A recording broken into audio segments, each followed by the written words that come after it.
Well, hello. The Memo Arbalist here, coming to you from somewhere near the middle of Missouri. The subject of this video is safety. You know, that one half of our crossbow hunting formula of safety and success. We all want to have a great time in the field and successfully harvest our quarry, but we know that we don't always get that chance. One thing we can always succeed at, though, is safety.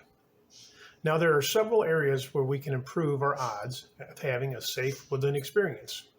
We do this by paying attention to things like woodland critters, equipment, weather, and a safety plan. Now let's look at those things in reverse order, starting with safety plan.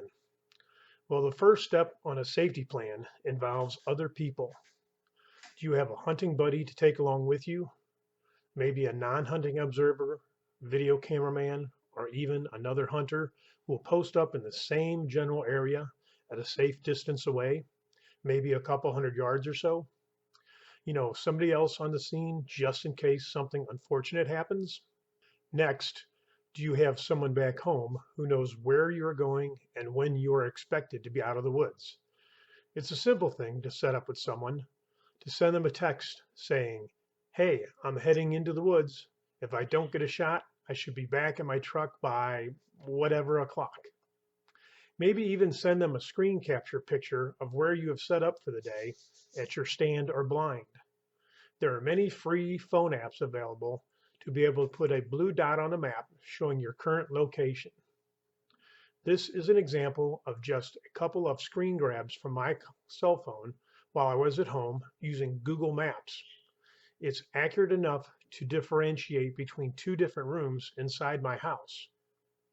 Now, if you don't have any friends to go into the field with you, and you don't have any friends back at home to be a safety line, well, as Alexa would say, "See, it doesn't make sense. And Cookie Monster is sad that there are no cookies, and you are sad that you have no friends."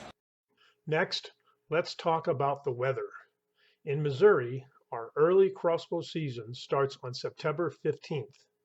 Now that brings to mind thoughts and dreams of a golden autumn day, with maybe just a touch of crispness in the air. But many times, September in Missouri means afternoon temperatures in the high 80s or 90s. Now, a cooler full of cold drinks back in the truck almost goes without saying, but you really should have a plan for staying hydrated in the field. Contrast that to late December or early January in Missouri near the end of our late crossbow season. Cold, snow, ice, sleet, freezing rain, they are all known quantities during a Missouri winter. Nothing can ruin a hunt like being miserably hot or miserably cold. Next up is equipment. It only makes sense to thoroughly check out your gear before the season starts. Crossbows and bolts. Are your broadheads sharp? Ladder stands, climbing stands, safety straps, ropes, and harnesses. All need a good going over, checking for signs of wear and tear. Are you planning on using a pocket knife or a sheath knife? Did you sharpen it this year yet? You know, a camera battery going dead during a hunt can be disappointing, but a cut finger from a dull knife or a fall from an elevated stand is something else. Okay, now let's talk about woodland critters. Here in Missouri, in 2025, we do have well-documented presence of bears and mountain lions. But these are pretty rare, and a quick internet check shows no fatal attacks in Missouri from bears or mountain lions in modern times. But use common sense if you do get lucky enough to have an encounter. More common are copperhead snakes. These snakes are pretty easy to recognize once you see them, but their camo patterns can be hard to discern in their natural environment. Although fatalities are rare, about 0.01%, reported cases of copperhead bites are somewhere around 100 a year in Missouri. Caution while hiking and finding a place to sit down in the leafy ground goes a long way to avoiding a nasty bite. And speaking of nasty bites, almost anyone who has ever spent a significant amount of time in Missouri's woods over the years can tell you about our next little miscreants, chiggers and ticks. Chiggers are very small, almost invisible to the naked eye. These bugs are the immature stage of a mite called a red bug and are only about 1/150th of an inch in diameter. Most people never see chiggers. They only see and feel the extremely itchy rash left behind by these mini monsters. Yikes. Ticks, on the other hand, let's not get them on our hands, our legs, or anywhere else if we can help it. Ticks are bigger than chiggers and usually pretty easy to see. They do have small stages, sometimes called seed ticks, if you will, and larger adult stages. Missouri is home to several different varieties of these bloodsuckers.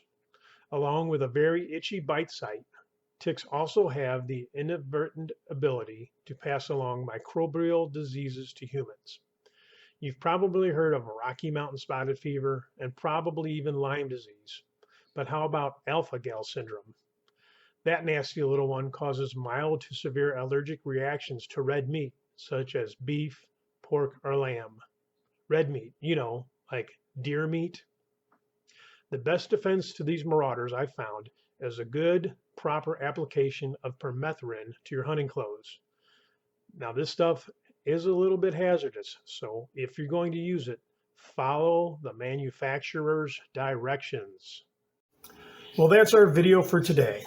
I hope you might have picked up on a few tricks or secrets to help you have a safe and successful hunt in the future. This is the Mimo Arbalist saying,